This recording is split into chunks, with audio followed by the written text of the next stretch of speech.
I will now call the City Council meeting for Tuesday, October 22nd, 2019 to order. We would like to welcome everyone today. We would like to remind you at this time to please silence or turn off all of your electronic devices. Please join me in standing as we honor our God and country. We've called on Councilman Miles Hester to lead us in the invocation and Councilman Drew Bassett to lead our pledge to the flag.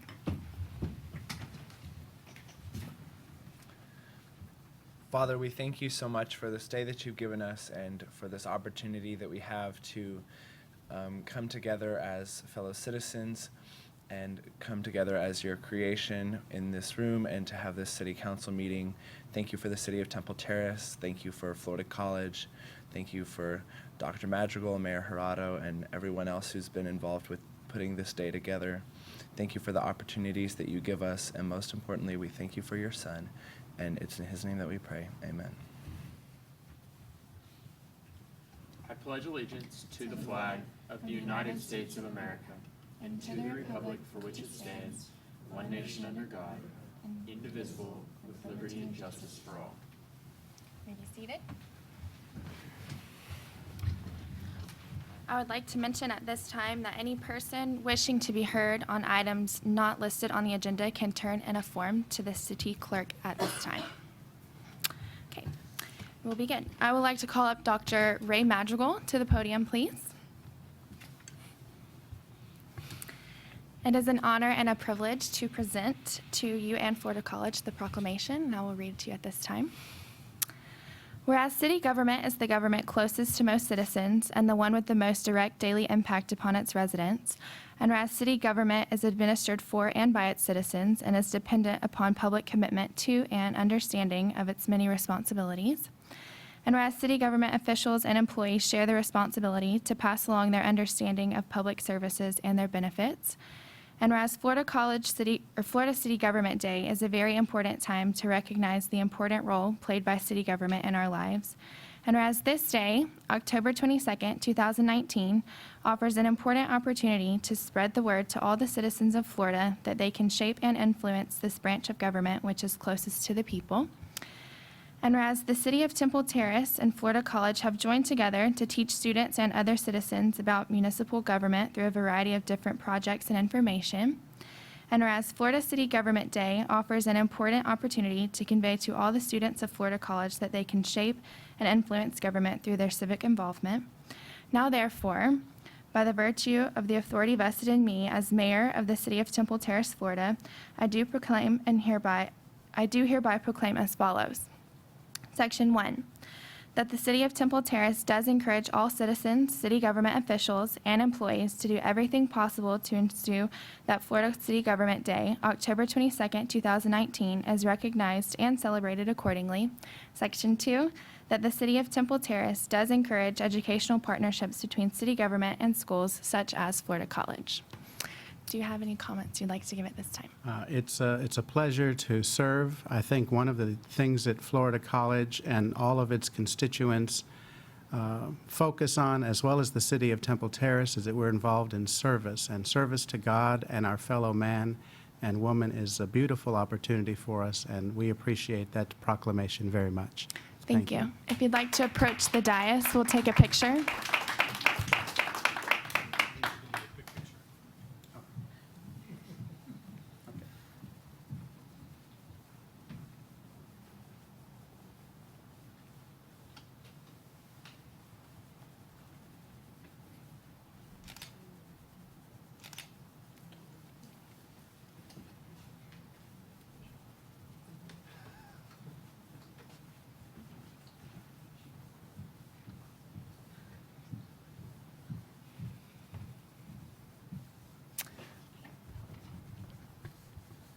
Our first item on the agenda.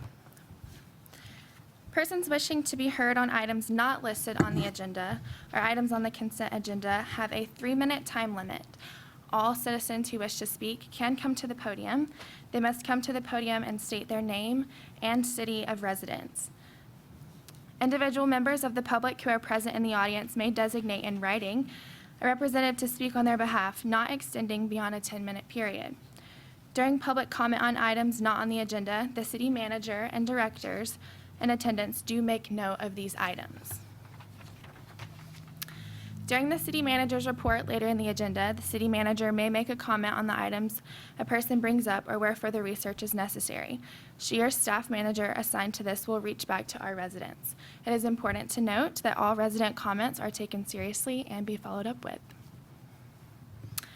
First item on the agenda is legalizing electric scooters within the city limits. We will call Chase Cleary, the city attorney, to speak on this at this time.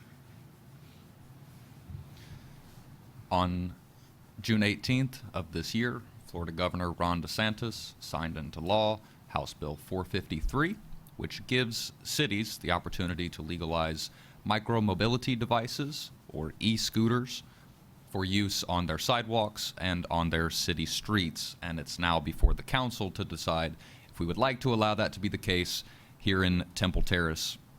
There are pros and cons to the legalization of e-scooters, micro-mobility devices.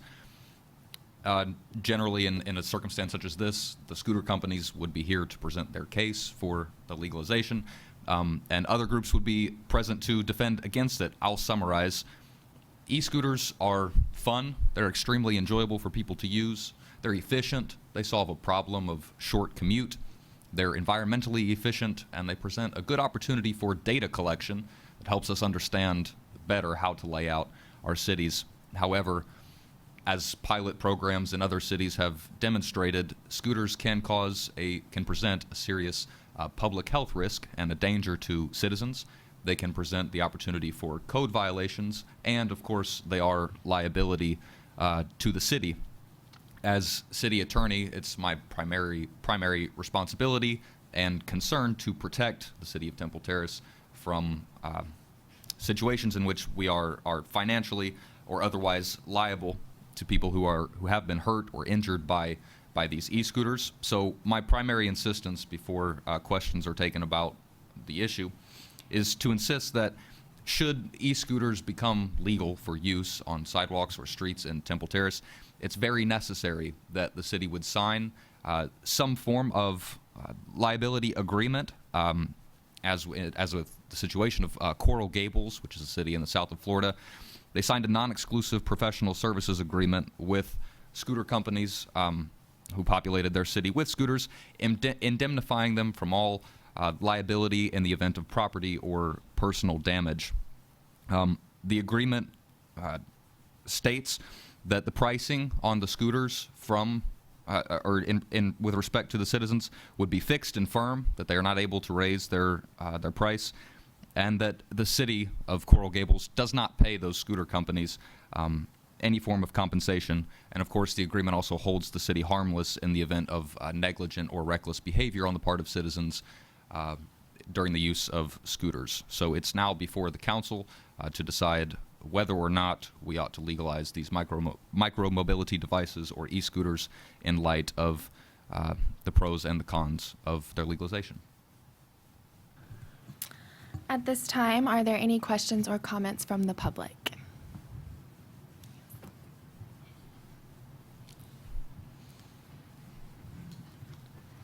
Jeannie Barlow, 11250 North 56th Street.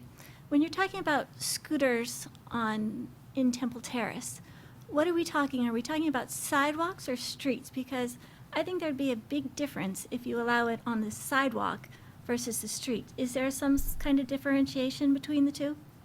The difference between sidewalk and street? Where we would allow it in Temple Terrace. Okay. House Bill 453 allows them on both. So right now in Temple Terrace, you're not allowed to drive an electric scooter, period.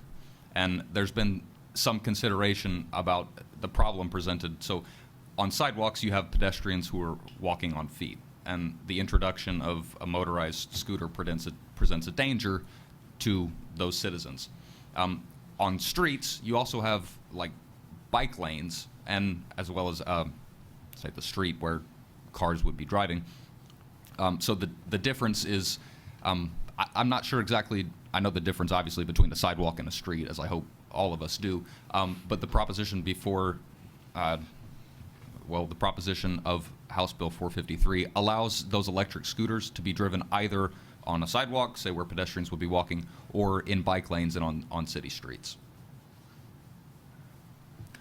Do we have any further questions or comments? Madam Mayor, Council, Charles Stevenson, Temple Terrace. Am I to believe the council is going to consider putting scooters on 56th Street and Fowler Avenue? Yeah. That is the proposition that is before the council to decide whether or not that would present a public danger, as I perceive that your question presents to be the case. We could legalize them simply on the sidewalks. They don't have to be legal on 56th Street and Fowler. Are there any further questions? Okay, I will now address the council. Are there any questions from the council? I have a question. Would these scooters, I guess in the case of downtown Tampa and other local areas where these have been implemented, there's been an issue of them being almost littered around the city and there's no designated parking area. Would these private companies create a plan or a proposition into how we can avoid the problem of them being littered around, and would there be a designated parking area for these scooters? So you are right that that has been an issue. It's been an issue both nationally and internationally. Manchester in the United Kingdom, as well as larger cities in China, have had issues with people leaving scooters strewn about in public walkways, even dumping them into, say, like bodies of water as just to simply get them out of the way. However, there are a designated number of docking stations across the cities that are provided by companies like Bird and Lime and Spin, the primary scooter companies responsible for introducing these scooters into the cities. Those docking stations are the places where citizens are supposed to leave those scooters. Obviously, it's a problem when people don't do what they're supposed to do.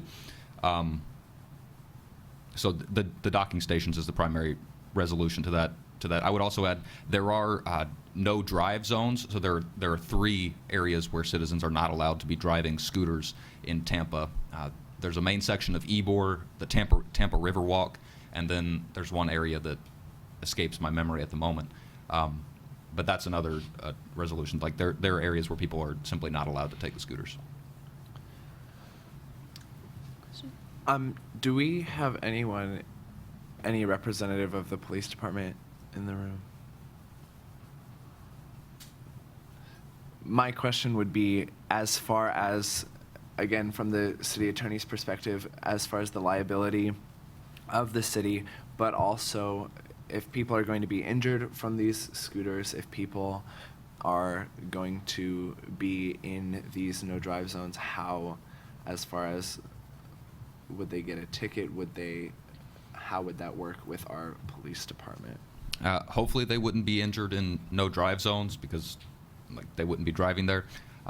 As far as ticketing, I'm not certain about that. I do know that to be operating a scooter under the influence of any illicit substance is grounds for charging a citizen with a driving under the influence infraction.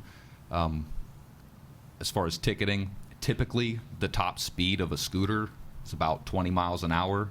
Bird scooters don't even make it up to 15.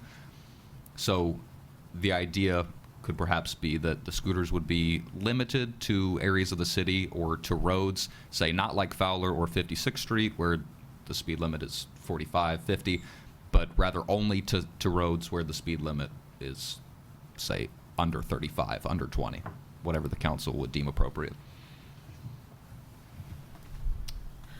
There are no further questions. I will entertain a motion on whether or not to move forward with this issue.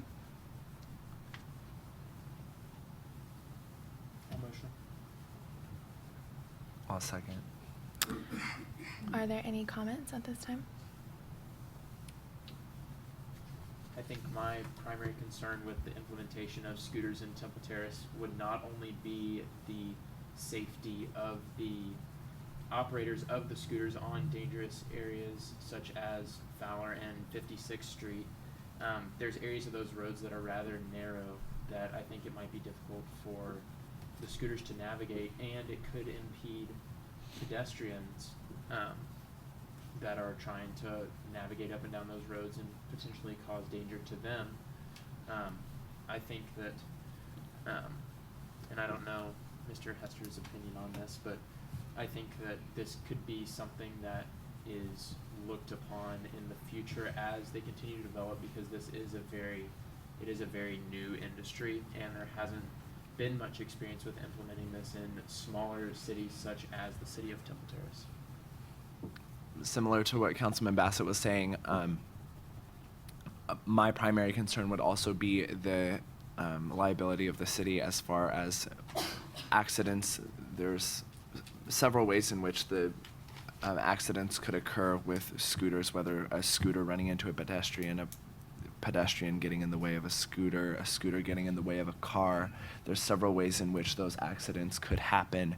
And again, as far as the liability of the city, and if we're going to look at this as, if we're going to look at the pro of a scooter being making a commute easier, say for USF students who live off campus or Florida College students who live off campus, but then we're going to not allow those scooters on main roads that students would be using or that people would be using in order to make those commutes, then in essence we're creating more problems for ourselves, where if we simply didn't allow the e-scooters as the legislation stands, then there's no problem if you don't open that door for more problems to occur.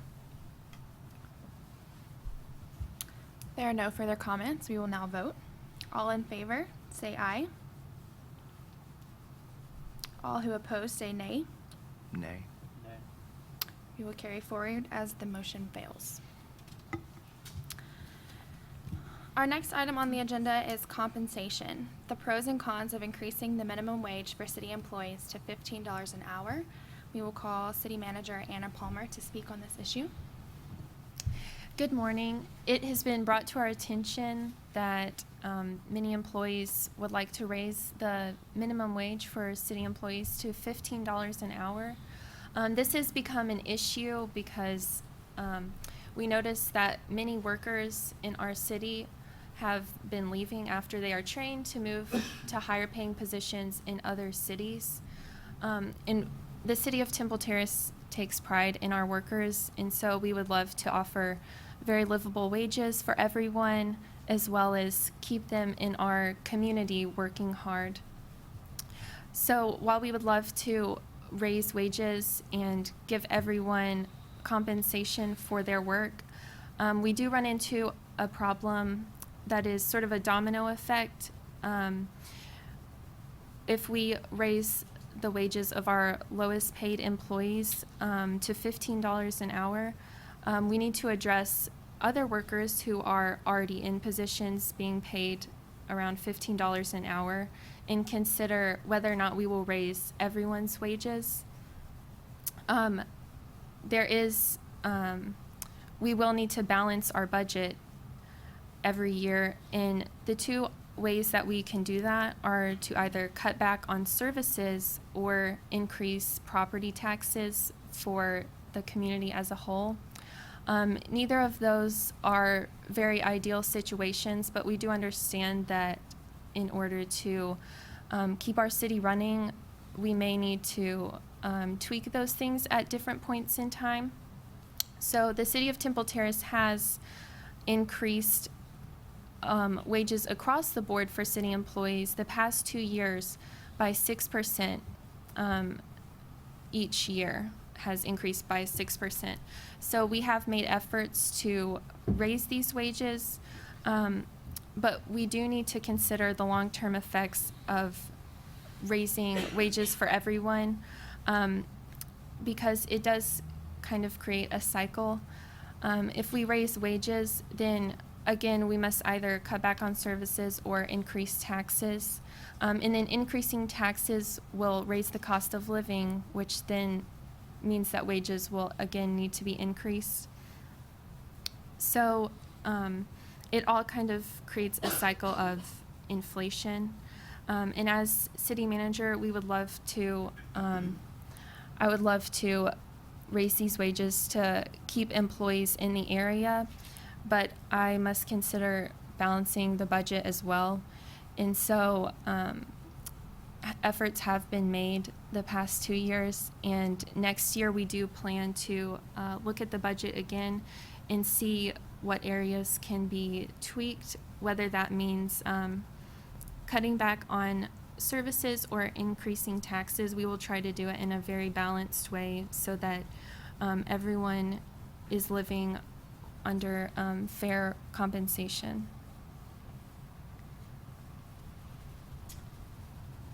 Are there any questions or comments from the public at this time? Yes, ma'am.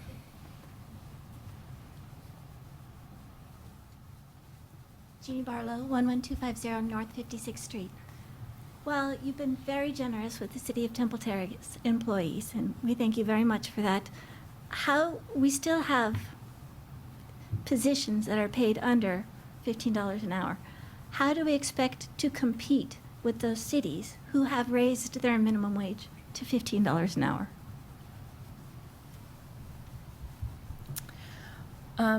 Well, that is the pressing issue, and that's why we do plan to keep on trying to raise wages where we can. We have made efforts the past 2 years raising the wages 6% across the board.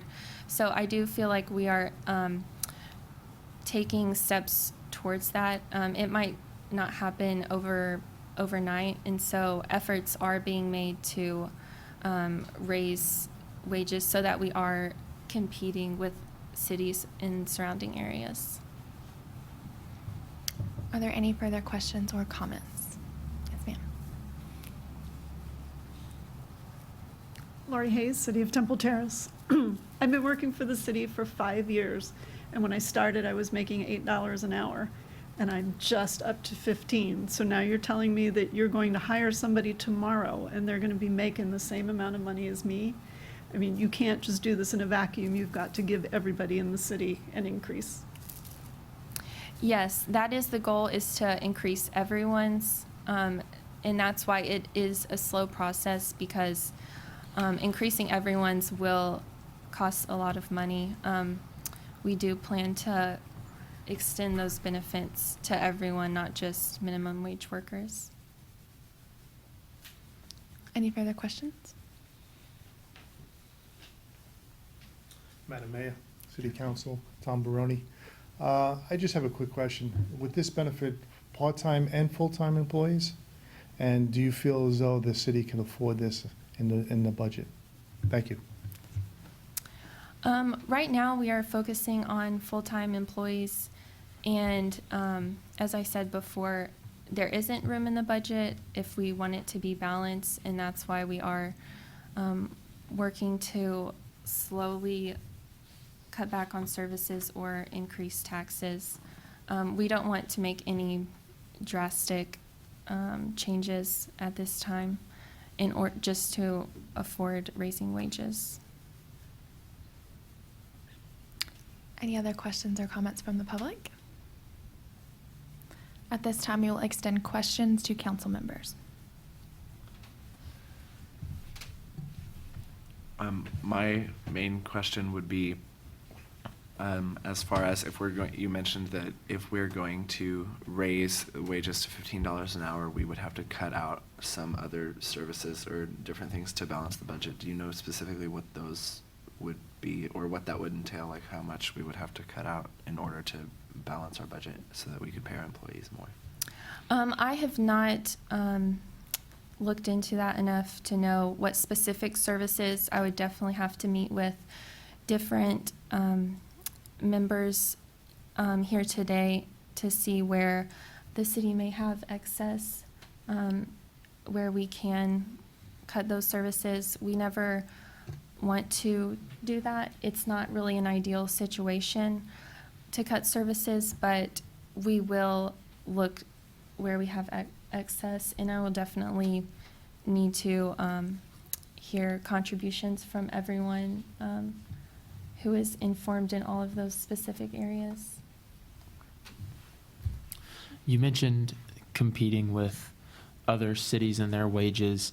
I don't know if you or maybe someone who is in human resources knows, have there been specific instances where job openings were unable to be filled because of the difference in wage? We do have several openings in our city because we don't have competitive wages. Typically, it seems we've found the pattern that workers are starting in our city because we do have so many openings, are training and then moving to nearby cities where they will be compensated more. And so it is a very real problem. We can't really maintain our workers right now with the wages that we offer, unfortunately. As far as becoming competitive wage, maybe if we don't move to $15 an hour, but is there a number, I guess, between whatever minimum wage is now, whatever the starting wage is now, and $15 an hour, where we could raise from minimum wage, and still make ourselves competitive, but not quite up to 15, and maybe have more wiggle room in the budget? Yes. Well, we are currently doing that. Last year, we raised our wages 6% and did the same thing the year before. And so many workers are at $12 an hour even. So we are slowly progressing towards that. We don't really want to just make a drastic jump towards 15. And it still hasn't seemed to solve the problem. I think it has aided in keeping people here, but we still aren't quite as competitive as bigger surrounding cities.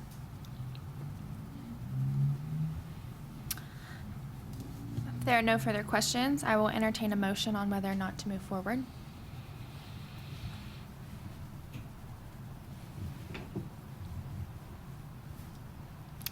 For lack of a motion, we will move on. The third item on the agenda is emotional support animals in public facilities. Our Library Division Director, Emily Brahman, will now come to the podium and address this issue.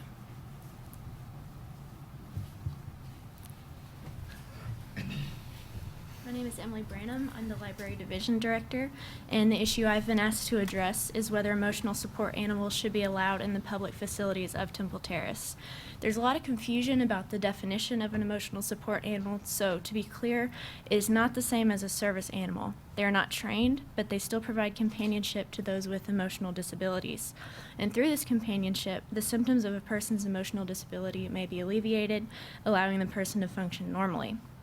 And because they often come to rely on these animals to help them go about their daily lives, I think that emotional support animals should be allowed in public facilities under certain conditions.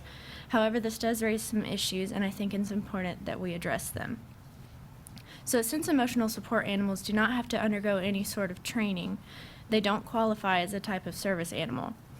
That is, they don't provide tangible assistance to a person with a disability. But since an emotional disability can't be seen in the same way as a physical one, we shouldn't expect the assistance provided by the animals to show in the same way as a physical service animal. However, this also means that emotional support animals are more likely to misbehave and cause incidents like we had at our Temple Terrace Library recently. We had a dog snap at a woman. And at another library, not in this city, there was a man that tried to bring in his emotional support and seeing eye snake. So that's a problem. There's not as much control over emotional support animals. Another argument that could be raised, if these animals don't require any training, then can't anyone just bring their pet in, claiming it as an emotional support animal, even when it's not? And that is a problem, but I think that there's a way that we can avoid this. I suggest that we only allow documented emotional support animals in public facilities. Anyone who wants to bring their support animal with them needs to have a letter from a doctor and from a veterinarian vouching for the behavior and legitimacy of the support animal. The animal also needs to be house trained. It needs to be under control and with the owner at all times. And if they don't comply to these conditions, then the employees will be given the right to ask them to leave. This is an important issue to consider because allowing emotional support animals will encourage and help those with emotional disabilities to go out into the community more often and live the best lives that they can. So while it does present some issues, I think it's important to allow these support pets under the conditions that I mentioned earlier. The benefits that is helping people with emotional disabilities to be more involved in community life outweigh the challenges that may be presented by allowing these pets in public facilities. So again, I suggest that we allow documented, well-behaved emotional support animals in the public facilities of Temple Terrace. And that way everyone in the community can take full advantage of what it has to offer. Thank you. Are there any questions or comments from the public at this time? Yes, ma'am. Jeannie Barlow, 11250 North 56th Street. I understand what you're saying, but when you say documented, how are you going to make these people aware that they're going to have to provide this documentation? How are you going to get the word out? That's a good question. I'm not really sure. I'm not sure how normally we get the word out to people, but that's something to consider for sure. Any other questions, comments? Mel Gerardo, Temple Terrace citizen. I'm just concerned that we are now going to put our library staff in a policing role, and we're putting them in harm's way and taking them away from serving the needs of citizens as they're going to be checking documentation on people. I just don't think it's a fair position to put our city staff in that aren't trained with security and aren't trained for dealing with both the animals and their owners. I don't think we should do this. Any other questions or comments? Yes, sir.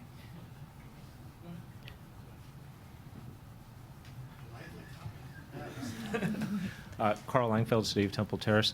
I'm allergic to dogs, and while I recognize that the ADA allows for legitimate service animals to go into public with their handlers or owners to serve a legitimate purpose and provide a specific service to that person. And I understand that, and I'm willing to deal with my allergies when a real service animal is in a public place with its owner. However, emotional support animals are nothing more than a pet. Why should I, as somebody with an allergy to these dogs, be subject to be around these dogs who have no legal ability to be in a public place because they are not true service animals? They are merely a pet that an owner is claiming to provide some sort of emotional support to them. I feel that is unduly affecting me as a member of the public with an allergy. Thank you. Thank you. Any other questions or comments? Council, Mayor, Ray LeBlanc, Public Works. Carl stole my show. I have a registered service dog that prior to being a service dog, there was challenges because if you go ahead and let, in my opinion, emotional service dogs, not a registered service dog go in, then you're stepping over the ADA's bounds and creating a situation that will be exactly what Carl said. My particular pet went through training and certification and stuff to do that, but prior to that, you were turned away at the door for just that particular reason. You can also be rejected if your animal doesn't cooperate. So to let emotional service dogs in a public facility, it will probably be an ADA challenge from somebody if you were to do that. Thank you. Thank you. Any other questions or comments? If there are no further questions, we will now turn our questions over to our councilman. Does the city attorney have any comment on this issue? The potential liability that I see was addressed by those who expressed allergies, really, that causing some kind of physical health danger to other citizens is probably the biggest potential liability to the city, as well as the arbitrary nature of, say, documentation and also well-behavedness, because I've been in the homes of lots of Florida citizens now as a functioning college student here in Temple Terrace, and what constitutes well-behaved to one person really might not constitute well-behaved to another. So I think I understand from experience what constitutes well-behaved in a library, but it's hard to impress on an animal the need to be silent or, calm and rational in that kind of setting. So just getting some clearer definitions around like what constitutes well-behaved would probably be expedient. My question would be, what type of, I know you mentioned the documentation as far as from a veterinarian and from a doctor explaining the necessity for an emotional support animal, and as the city attorney was saying, the well-behavedness of these support animals. But what types of documentation or what types of training are available? Because service animals specifically have training that they have to go through, specific certification that they have to go through. But as far as emotional support animals, is there anything along those lines, or is the best we can do what you mentioned before? As far as documentation is concerned. If you will address the podium as you answer. Thank you. Emotional support animals are not required to be trained, but as far as documentation goes, the letter from the doctor would be to vouch for the actual emotional disability of the person, and the letter from the veterinarian would vouch for the animal not being aggressive and being house trained. I worked at a vet over the summer, and if an animal is going to be aggressive, it's at the vet clinic. So we can tell pretty well whether the animal is going to be aggressive towards strangers in public or not.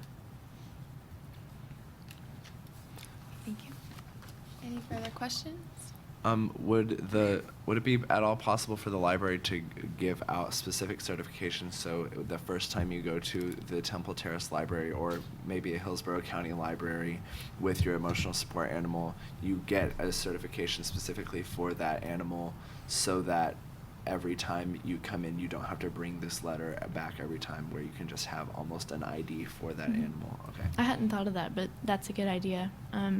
One problem with that would be if someone's coming in from out of town and goes to the library, they would need to bring the letter still, and that could probably be an issue. If there are no further questions, I will entertain a motion to move forward with this. Motion. Is there a second? I'll second. Are there any comments from the council? My main concern with this issue would be, where does our liability as far as emotional support meet our liability as far as physical things that people actually struggle with, like the allergy issue was mentioned. How do we, I guess, compromise the liability for us to allow Temple Terrace citizens to provide emotional support for themselves with these animals and use our public spaces, but also keep in mind that there could very well be people also using the library who are allergic to these animals.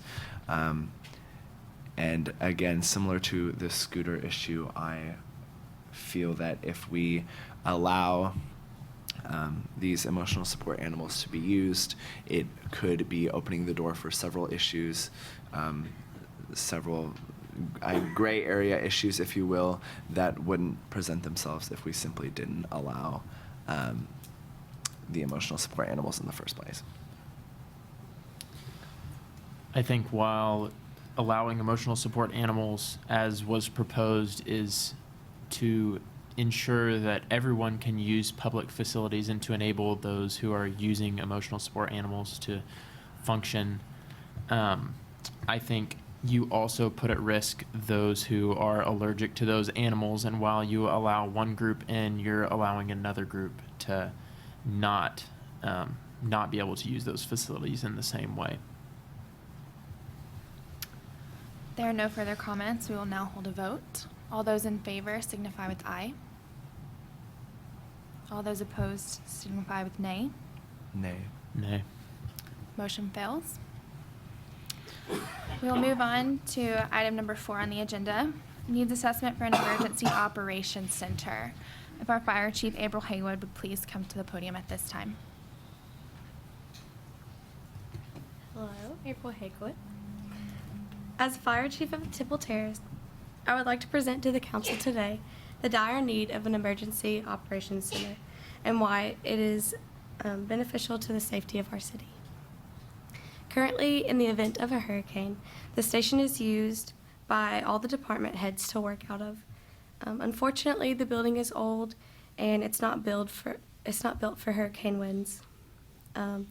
They're currently using the elementary school behind the fire department, and so it's unsafe to walk during a hurricane from the buildings. And you can imagine in an elementary school, the chairs are small and not fit for adults to be working out of. And secondly, the station will be more safe by moving things around, such as their workout station. They would move inside, and then they would be more safe for the firefighters in the bay, because they wouldn't be exposed to the fumes of the trucks and other things like that. The benefits are not only for the city workers, but also the citizens of the city, because if the station were to be wiped out because it's not built for the hurricane, then there would be nowhere for the emergency responders to assemble and dispatch. So this is why the building needs to be built as a hardened building so that it can withstand the winds. So in conclusion, an EOC would be beneficial because of the safety that it would provide to the citizens and the workers. That's all I have. Thank you. Are there any questions or comments from the public? Yes, ma'am. Jeannie Barlow, 11250 North 56th Street. While I agree that a EOC would be a great benefit to the city of Temple Terrace, I'm just a little concerned about the cost. And have you investigated any grants or anything that are available for funding? Yes, ma'am. The answer is yes to that, we have. And we also see it as such a need that it's not just something for fun, but this is for our safety for the citizens. So that's why it would be beneficial.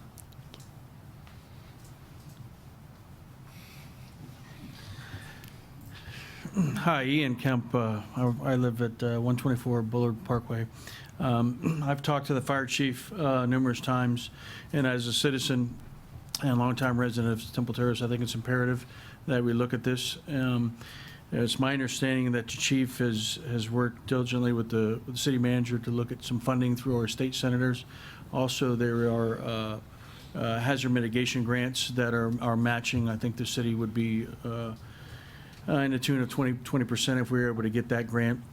Also, there's all kinds of different ways that the city would be able to fund this if in fact that they had to fund it either partially or fully. But I think the impact to the citizens to build and look at having a facility that's hardened where we could the city and the city manager and the ESFs of the emergency management team could work in a safe environment is paramount. Thank you, Fire Chief, for everything you're doing. Any other questions or comments? Yes, sir. Tom Baroni. This plan's been well over, it's long term. This should have been done 10 years ago. However, where are you going to build this facility? Where is this facility be built? That would be my concern. Thank you. Well, we have plans made up, if I can show them, that there is space outside of our facility right now that would be used.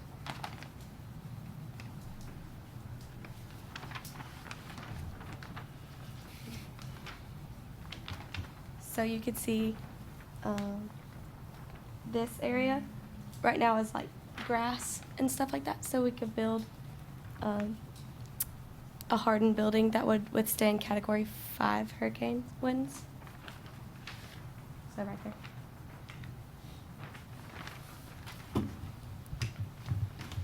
Thank you. Any further questions or comments? We will now turn it over to our councilman. Are there any questions? In the proposed location, do you foresee any difficulty of people being able to navigate to and from the facility? Because I know in that area of Temple Terrace, sometimes it's difficult to go one way or another on the road, and traffic could potentially be an issue. Do you think that would be an issue with this location? I personally do not, because there is a back way through the neighborhood that you can get to it just fine.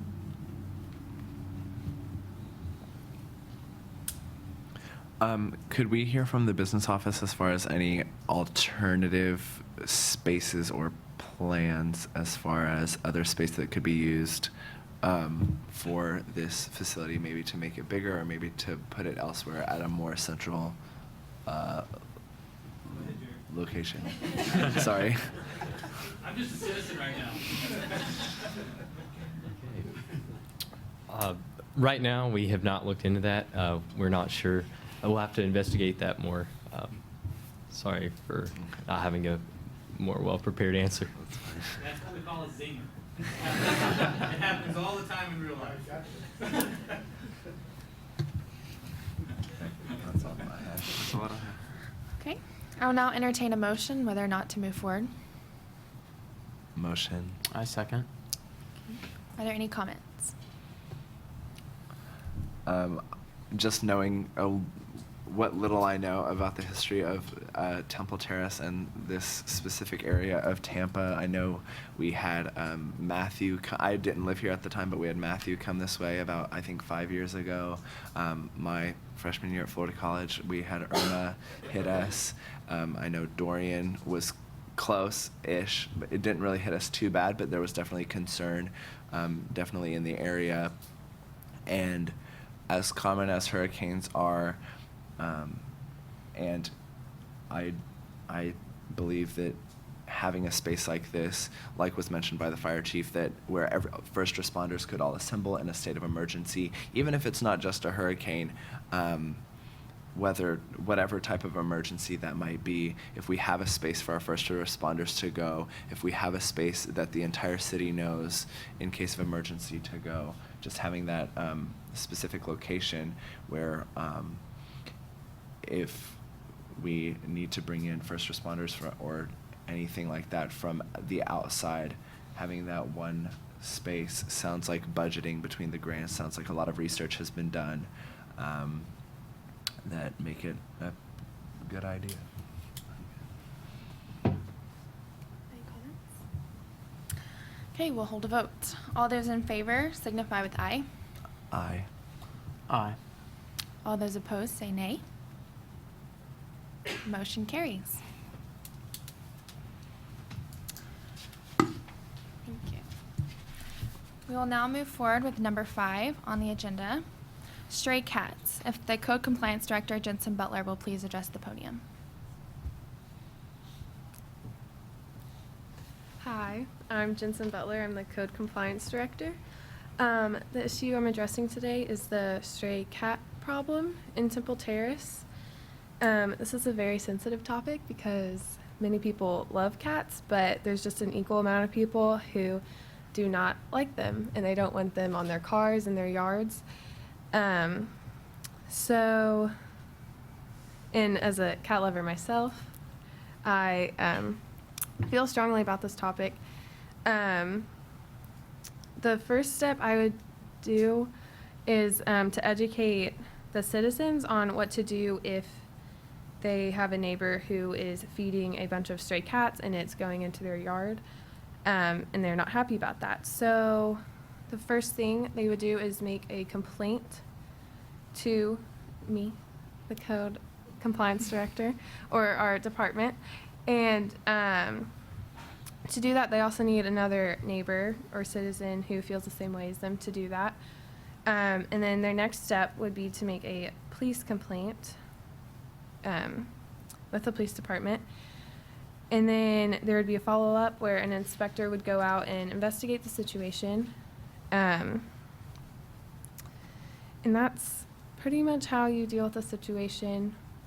The code is that cats or any other animals must be leashed if they're going on other properties, but there aren't many cats on leashes. So the problem is that you also can't really keep cats in your own yard.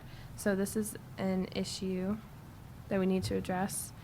That's all I have right now. Thank you. Are there any questions or comments from the public? Yes, sir. Hello, my name is Troy Tinch. I'm a Temple Terrace resident, and I am vehemently opposed to having stray cats. They are opportunistic feeders. They will kill indiscriminately. They've been known to wipe out bird populations, lizards, other types of reptiles. So I think we need to take a harsher stance to the cat issue that we have in the city. It's out of control, and I just don't want to deal with it anymore. Thank you. Thank you. Any other questions or comments? There are no further questions. Councilman, do you have any questions?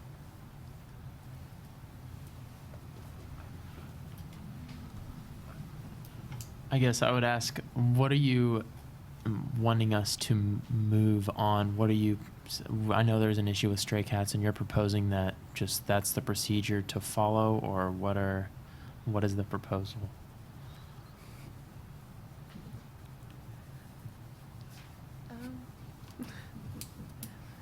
Well,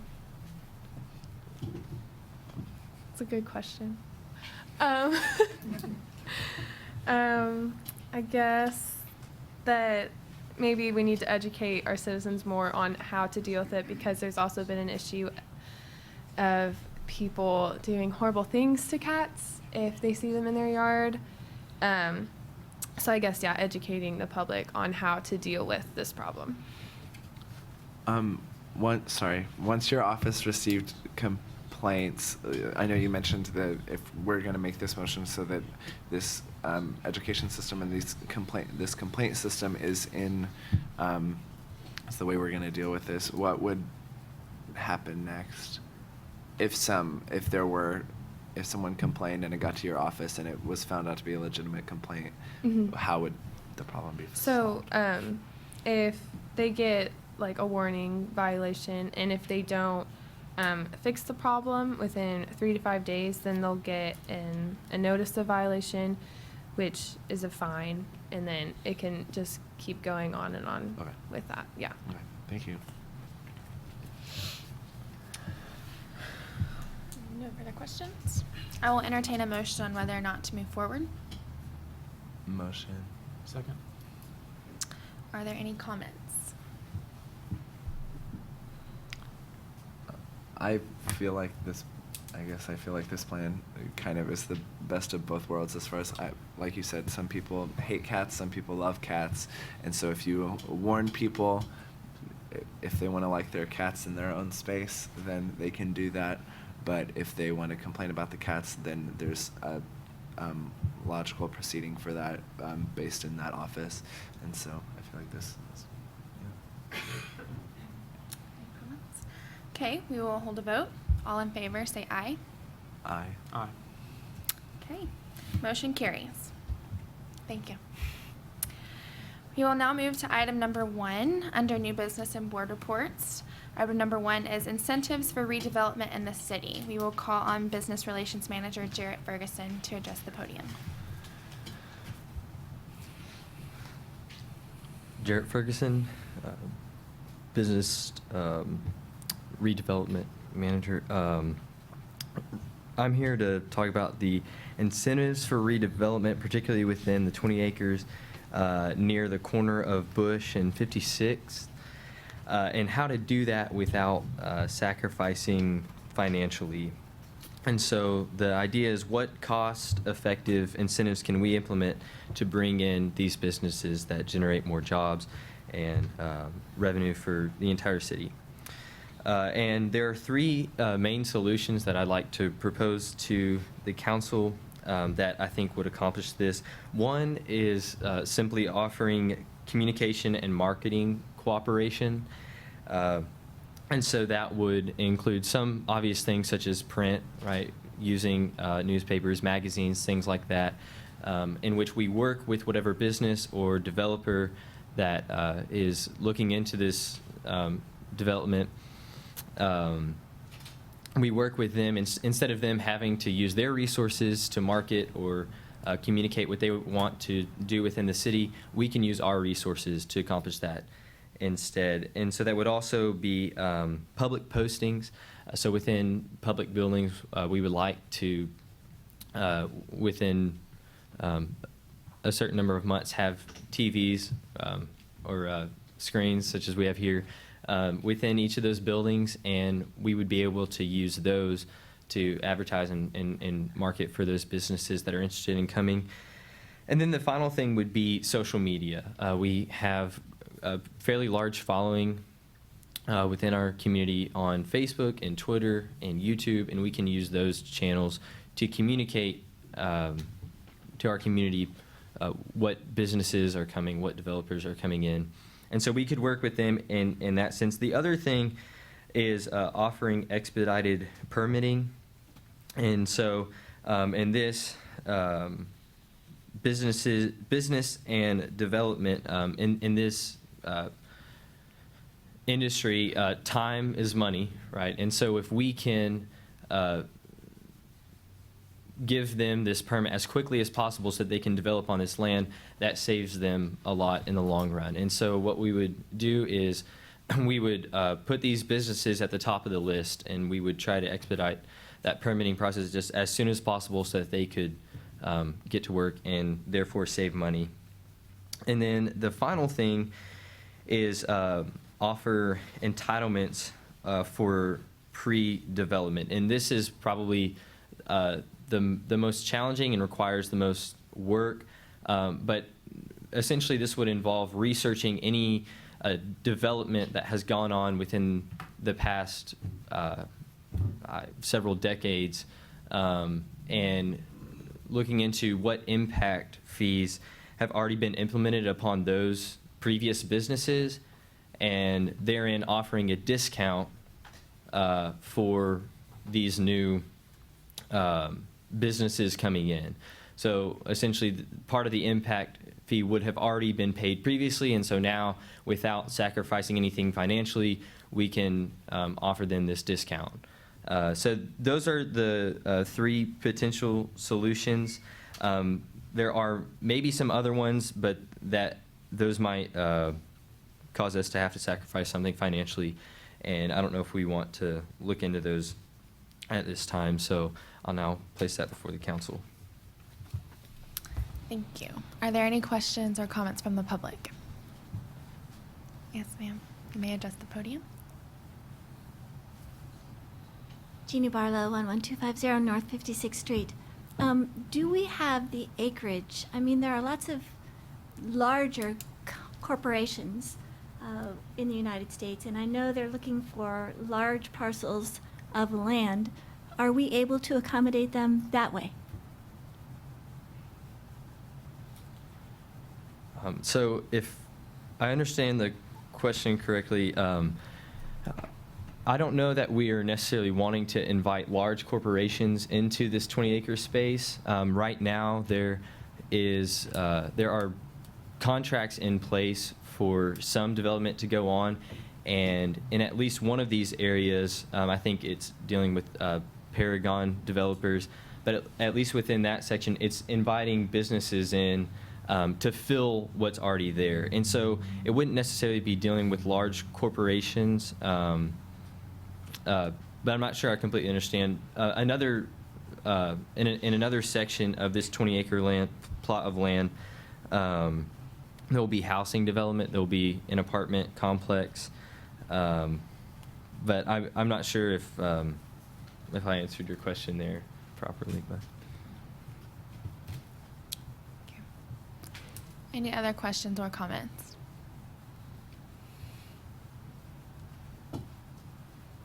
I do understand the reason for incentives to bring in new businesses, but what would be the course of action for a business that has been established in the city of Temple Terrace for quite some time and may feel that they were kind of pushed to the side because they didn't receive the same incentives when they decided to come to the city? What initiatives would be done to make them want to stay and not take their business of 20 years and take it somewhere else?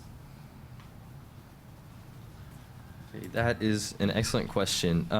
One way that we could avoid that is trying to bring in businesses that don't compete with what already exists. So, for example, there's not really a barbecue restaurant within Temple Terrace right now, and so bringing something like that in, or another thing is there's no place for, like, if someone wanted to go and buy a suit, there's no like retailer for that at the moment. So bringing in businesses that would not compete with what already exists within Temple Terrace is one resolution to that. But as far as offering businesses that exist within Temple Terrace the same kind of incentives, as a whole, what we see is this will benefit all businesses. If our primary goal is to create jobs, which then benefit the rest of the city, then I think this would be something that other businesses would be comfortable with, even if we provide these incentives. Also, understanding that they don't cause us to sacrifice anything financially. You know, it's not like we're offering major discounts to these businesses that we weren't able to offer to others. I don't necessarily see that as an issue. Any other questions or comments from the public? Are there questions from our councilman? I have a question. The area surrounding that parcel of land, there's a statue of Mr. Afrani, and there's another kind of park area. Would that fall under the Parks and Recreation Department, or would that be something that is maintained by the businesses that occupy that space? That is also an excellent question. I believe it would remain under Parks and Rec. I don't think that would be handed over to the businesses, but okay. All right. I guess correctly, maybe.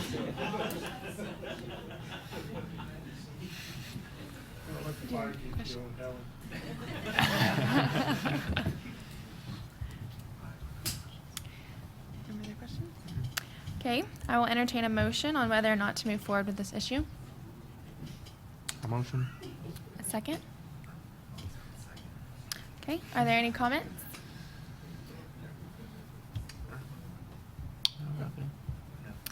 There are no comments. We will hold a vote. All those in favor signify with aye. Aye. Okay, motion carries. Thank you. Next item on the agenda, homeless people and parks. If the Leisure Services Director, Thomas Turner, will please come to the podium and present.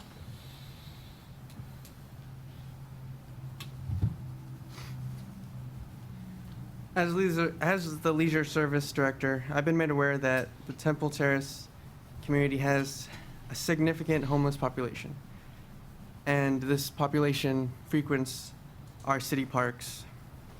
This creates a problem within our community that is discouraged from enjoying the parks due to the homeless inhabiting it, as well as the homeless that are breaking laws by inhabiting these parks. In the Temple Terrace Code of Ordinances, sections 18, 32, 33, 40, and 41, these go over certain things that homeless people are known to do while frequenting parks, such as secreting refuse and throwing away trash, dumping trash in parks, and being in the parks outside of the times that that are legal outside of 10 a.m. No, 10 p.m. to 5 a.m. is when they're not allowed. And they're loitering inside of parks and camping without a permit. Today, I'm not asking for a specific action from the council, but I'm simply stating this issue and how the Leisure Service Department will be handling it. I will be giving you an informative description of this problem. So, there are 3 types of parks. There's a district park, a regional park, and a neighborhood park. District and regional parks are essentially bigger parks that draw bigger crowds outside of Temple Terrace as a destination area, while neighborhood parks are designed to draw in simply people from the neighborhood, the local area. And this creates a difference in the parks by what is found within them, such as in neighborhood parks there are no parking lots or bathrooms, and this leads into reasons why homeless are attracted to certain parks, such as the district and regional and not the neighborhood parks. So the reasons that the homeless are attracted to the bigger parks are if they're located near thoroughfares, such as major roads, which allows them to get to the parks easier. If there's bathroom facilities, this is the biggest draw. They use these bathroom facilities to wash themselves, their clothes, and at night they lock themselves inside of them and sleep till the morning. They are drawn to shelters such as picnics and gazebos to get out of the weather.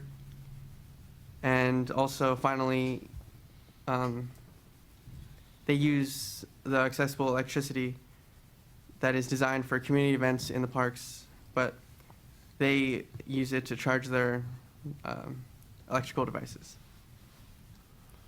So there's 3 main parks in Temple Terrace that have been the subject of this homeless problem. The current biggest homeless problem is in Riverside Park. It's off of 56th Street, which fulfills a thoroughfare requirement that the homeless look for. And there's bathrooms and a shelter. And currently, that's our largest problem with homeless. And there's a River Hills Park, which is a district park, and it has a big shelter, such as like gazebos and benches for them to sleep on, and bathrooms to lock themselves in. And it's secluded and isolated because homeless look for this so that they're not disturbed and so they don't draw attention to themselves during the night. And the previous biggest, largest homeless problem was Rotary Park. This was a regional park that had a major problem. There's this restroom, and there were homeless people and others that were illegally doing certain activities. And the police department helped us in the leisure department. They set up certain sting operations where community members were caught and arrested for doing these illegal activities. So there's other parks such as neighborhood parks, which do not attract homeless people. And this is because there's no parking lots or restrooms. and it's less convenient for the homeless. So this problem is difficult to combat because there are certain limitations the city is under to mitigate it. The homeless are legally allowed to frequent the parks during the daytime because it's a public area. So the police can't remove the homeless unless they're breaking the law. Although the homeless are allowed to be there, this can create uncomfortable environments for families that are intimidated and aren't able to enjoy the park. And another reason this problem is difficult to combat is the Trespass Warrant. In order to legally ban a homeless person from a park, there's 3 requirements. A police officer needs to be there at the moment that they're committing an illegal crime. A representative from the leisure department has to be there as well, and the person that committed the crime needs to be there. So all 3 must be there at the time of the crime in order for the person committing the crime to be given the warrant. And once they're given the warrant, if they're found on the park again, they can be arrested. So today, given in this time that I've been given,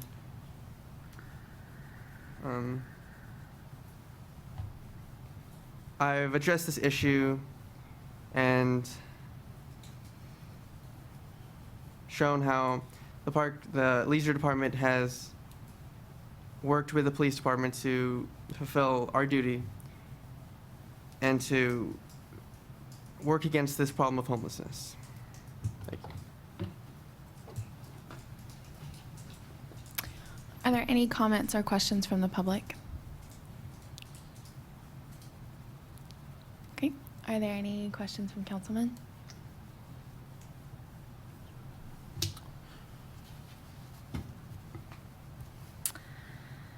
I will entertain a motion on whether or not to move forward. Motion. Second. If there's no second, then we will move on. Thank you. Item number 3, city employees and social media. We will call on our Human Resources Director, Chandler Elsner.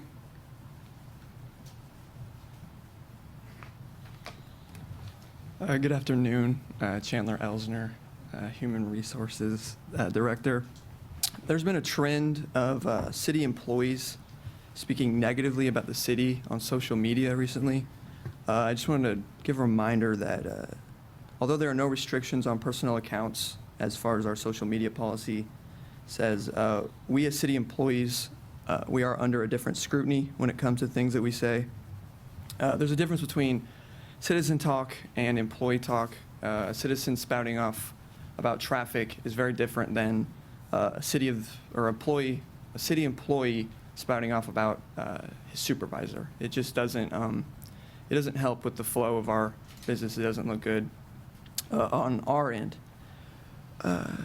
This social media policy is only a year old, and we would like to recommend the addition of extra verbiage as well as officially adding it to our new hire policy.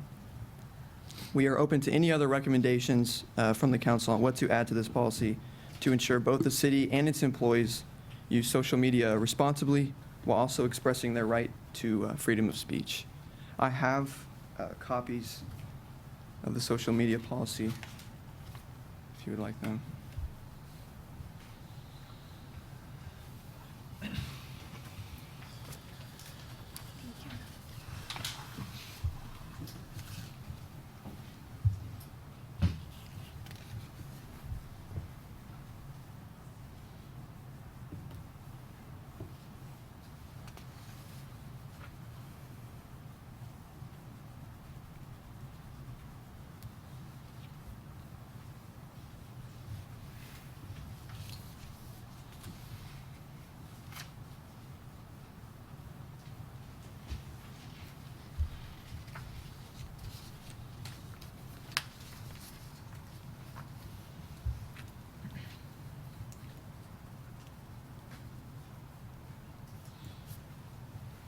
That's all I have, by the way. Okay.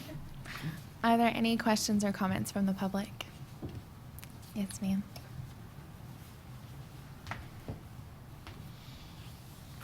Mel Jurado, City of Temple Terrace resident. I want to thank our city manager and our mayor for bringing the Institute Against Human Trafficking to our city several months ago. And as part of adopting our city as an anti-human trafficking zone, a big part of their presentation was against social media and how social media is used throughout the day. And specifically, one of the highest times when pornography is accessed is 2 o'clock in the afternoon when people are at work. So I want to make sure that our social policy that we're adopting as a city has immediate termination if anyone is found accessing pornography or securing illicit services during work hours. Thank you. Any other questions or comments? Councilman, do you have questions?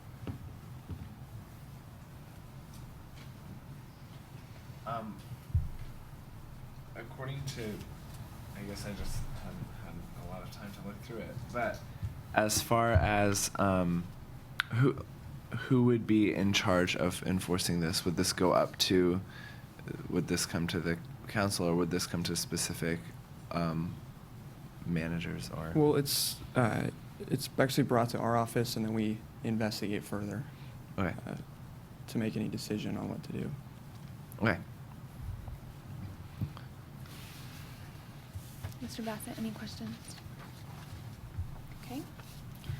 If there are no further questions, I will entertain a motion on whether or not to move forward. I'll motion. Do you have a second? I'll second. Are there any comments? As with any business, as with any company or any job, you're held to a higher standard in certain ways. If you're going to prove yourself to be a certain type of person by being put into office or by being hired by the city, then obviously you have to, like it says in here, you have to maintain a certain level of professional decorum. You have to represent the city. If you're choosing to represent the city as your job, then you have to represent the city well.